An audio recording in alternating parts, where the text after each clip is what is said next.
Hi hello అండి. అందరూ ఏం చేస్తున్నారు?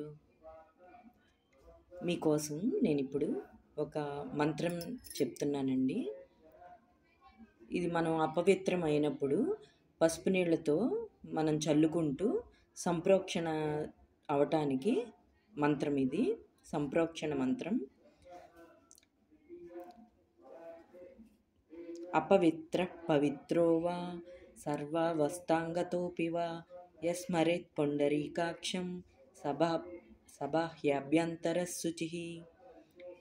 ఈ మంత్రం అండి, మనం ఎప్పుడైనా అపవిత్రమైనప్పుడు పసుపు నీళ్ళతో మన తల మీద చల్లుకొని ఈ మంత్రం చదువుకుంటే మనం పవిత్రంగా అవుతాము. ఇంకా పూజకి కానీ దేనికైనా మనకి ఏ డౌటు లేకుండా చేసుకోవచ్చు. నా వీడియో కనుక నచ్చితే లైక్ చేయండి, షేర్ చేయండి, కామెంట్ చేయండి. బాయ్.